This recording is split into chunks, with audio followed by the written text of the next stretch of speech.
한국 증시 연휴 이후 오를까요? 내릴까요? 아직 그 해답 찾지 못하셨다면 오늘 김종유의 픽에서 그 정답 알려드리겠습니다. 오늘도 김종유 이사 함께 할게요. 안녕하세요. 네, 안녕하십니까. 네, 이사님 오늘 내일 연휴 때문일까요? 시장이 지지부진한 모습 이어지고 있는데 시장 어떻게 보셨는지 한 줄 평 열어볼까요? 네. 만기 후유증과 환율 변동성이라고 말씀해 주셨는데 전일 선물옵션 동시 만기일 이후 후유증이 지금 있다라는 걸까요? 네, 원래 이 후유증이 시간을 좀 텀을 두고 나타날 때도 있고 바로 다음날 나타날 때도 있고 좀 차이는 있는데 어저께 이제 종가 부근에 한 6천억 이상의 매수가 한 번에 들어왔단 말이죠.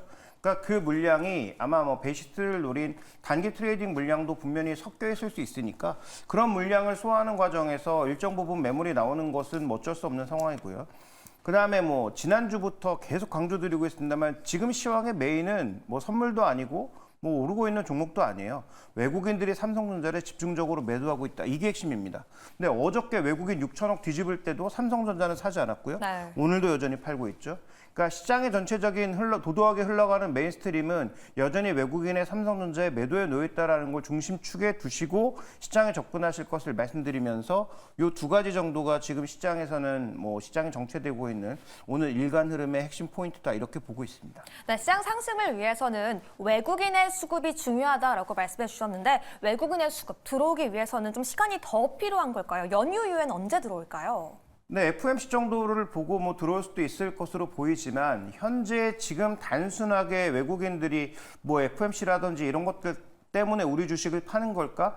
근데 저는 그렇게 생각하지 않기 때문에 외국인들이 뭐 당분간 더 가을 우리 시장에 유입할 가능성은 낮고 뭐 개별 종목으로는 들어오겠죠. 근데 아까 말씀드렸던 메인스트림 삼성전자와 하이닉스를 파는 외국인들의 흐름은 아마도 연휴 이후에도 크게 바뀌진 않을 것 같다. 뭐 강도 조절 정도만 있을 것 같다 이렇게 보고 있습니다. 네, 하루 빨리 외국인의 수급의 방향성에 변동이 생기진 않을 것이다라고 말씀해 주셨는데요. 그럼에도 불구하고 오늘 시장에 우리가 집중하고 있는 섹터와 업종 함께 열어보시죠.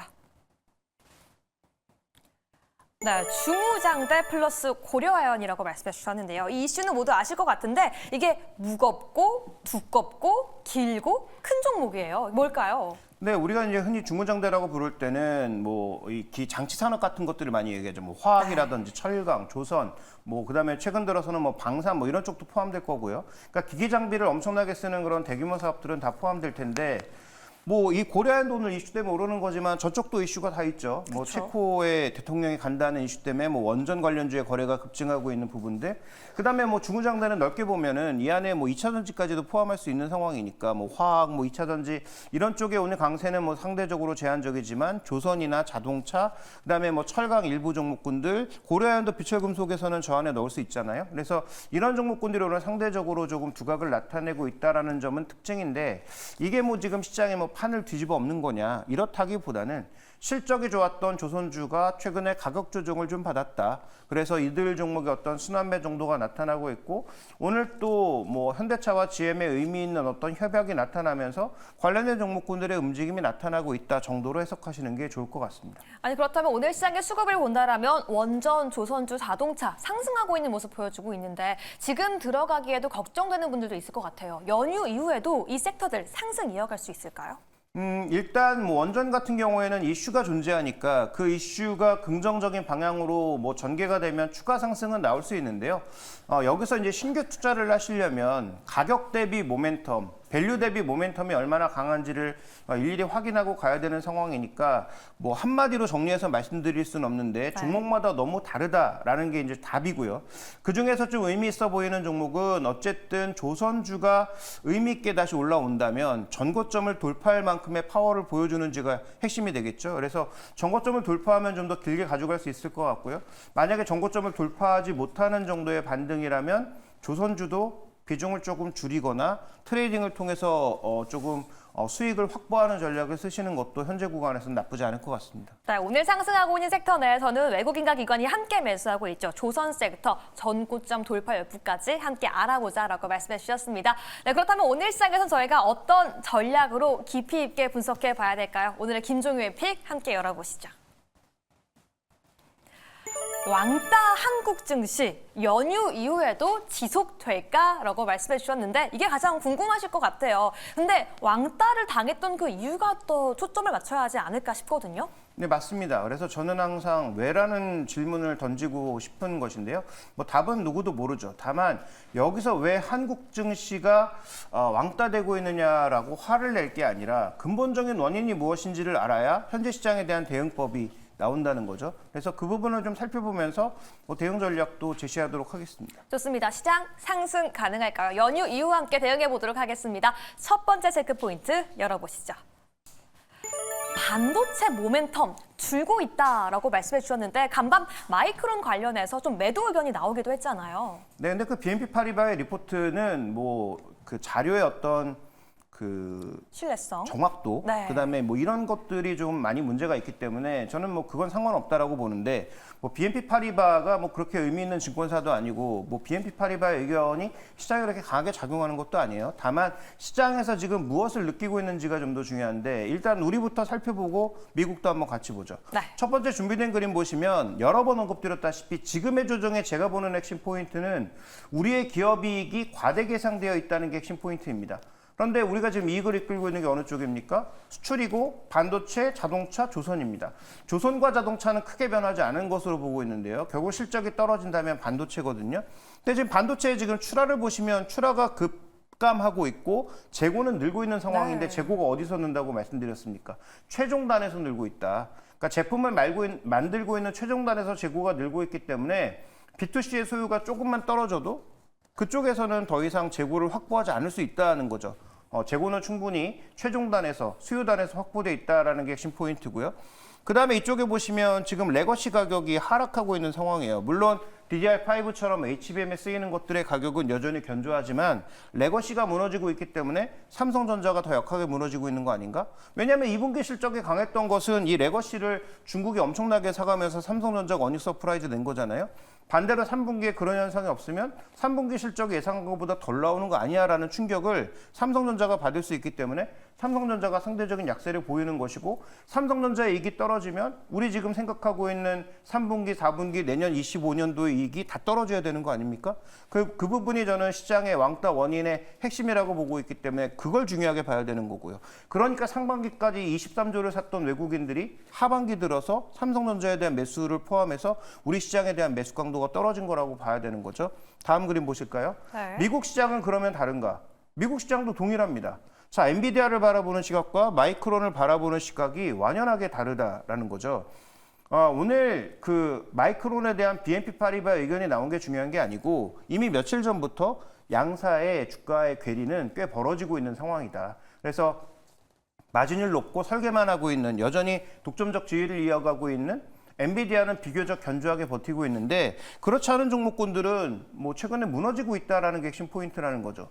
물론 반도체에서 마이크론의 점유율이 가장 떨어지고 빅3 중에서는 가장 약하니까 그럴 수 있다라고 하는데 세 종목이 같이 무너지고 있는 거거든요. 그러니까 분명히 다르다라는 겁니다. 그래서 그 메모리 단에서의 이익 변동성 자체가 우리 시장을 압박하는 왕따시키는 가장 큰 원인이다. 이렇게 볼 수 있는 것이죠. 좋습니다. 말씀해 주시고 보여주신 차트처럼 간밤 미증시 업종 지도를 보더라도 반도체가 반대 반이었어요. 50% 엔비디아 관련 종목들은 상승을 했고요. 경기 침체 우려가 있는 레거시, 마이크론도 하락을 하는 모습이었는데 아니 그런 논조라면 지금 우리 시장에서 삼성전자와 SK하이닉스 이대로 괜찮은 건가요?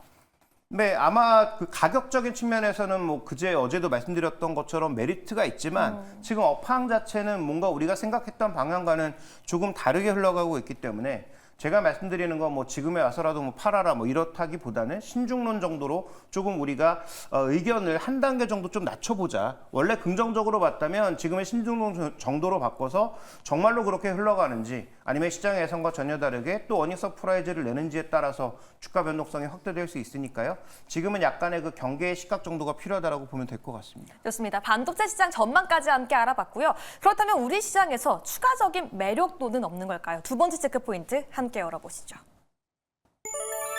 밸류가 싸다라고 말씀해 주셨는데 근데요 이사님 사실 우리가 싸다고 다 사는 건 아니잖아요. 백화점을 가는 이유가 있고 명품을 사는 이유가 있는데 우리 시장 좀 매력이 싼 것밖에 없을까요?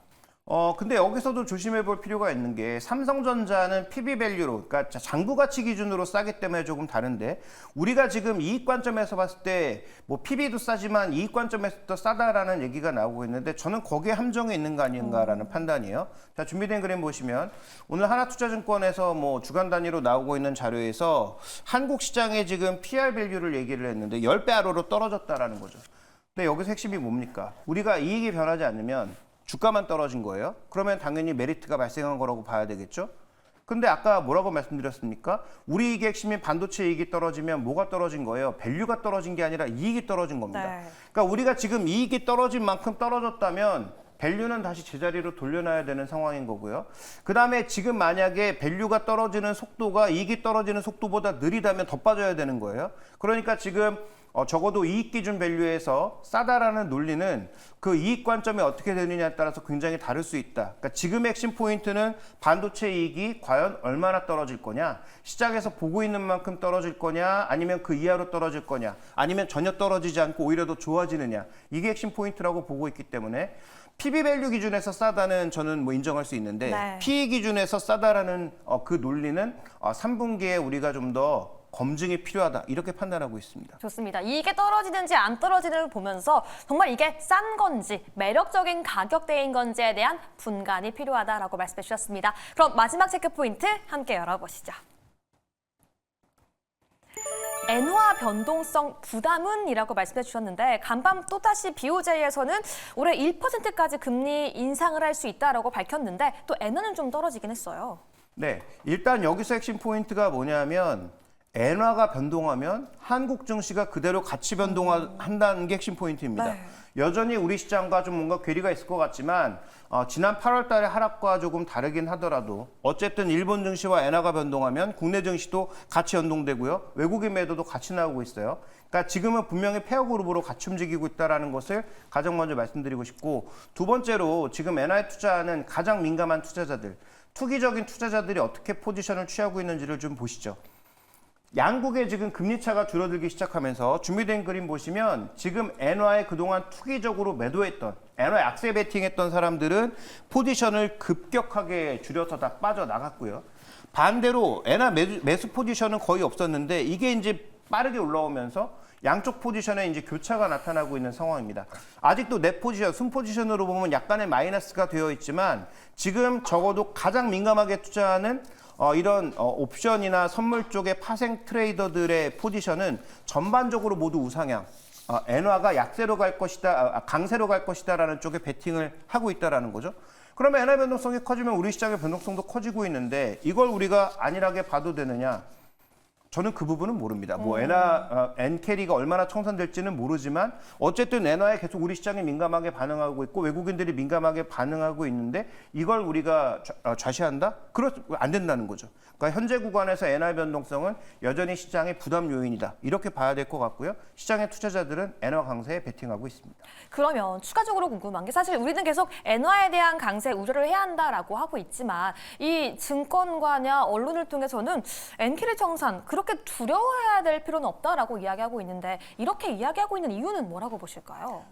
일단 이런 그 환율 관련된 변화 자체가 뭐 크지 않을 수 있다라는 것과 네. 그다음에 뭐 주식시장의 상관도가 낮을 수도 있다라는 거고요. 엔캐리는 청산되지만 뭐 스위스 달러 캐리라든지 뭐 위안화 캐리라든지 이런 게 들어오면서 메꿔주지 않을 거라고 했는데 지금 우리 시장을 보시면 수급도 취약하고 외국인도 여전히 팔고 있고 엔화가 내려갈 때마다 반응하고 있고 그게 더 중요하지 않겠어요? 그래서 자꾸 뭐 누군가의 전망에다 포커스를 맞추면 프레임을 씌우는 거죠. 시장 자체가 지금 누구에게 의해서 움직이고 있는지 지금의 마켓 드라이버가 누구인지가 더 중요하다는 거고요. 지금의 마켓 드라이버는 분명히 반도체와 외국인 매도와 엔화 환율이다. 이 세 가지를 보셔야 될 것 같습니다. 좋습니다. 그렇다면 저희 시장 한번 결론 내보도록 하겠습니다. 연휴 이후 우리 어떻게 시장 대응해 봐야 될까요? 함께 열어보시죠.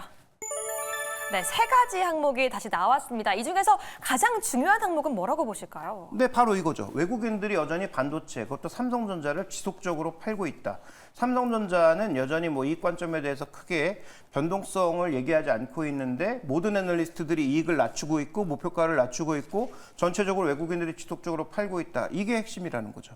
그렇다면 결과적으로 연휴 직전인 현 시점에서 주식을 들고 계신다면 이 주식 들고 가도 될까요? 아니면 조금은 매도하는 게 좋을까요? 네, 이거 종목마다 다르기 때문에 이것도 일률적으로 말씀드리기 어렵지만 여전히 뭐 지지난달부터 말씀드렸던 것처럼 일정 부분의 현금이 마련되어 있느냐가 가장 중요하다. 그래서 제가 계속 강조드리고 있는 건 연휴에 올라갈 수 있죠. 근데 올라간다고 하더라도 현금이 있어야 올라가는 종목에 원활한 대응을 할 수 있다는 걸 말씀드리는 거고요. 현금이 없으시다면 오늘도 현금은 마련하셔야 됩니다. 좋습니다. 여기까지 저희는 연휴 이후 시장 전망에 대해서 함께 투자 전략 세워봤습니다. 도움되셨기를 바라면서 김종우 의사 보내드리겠습니다. 감사합니다.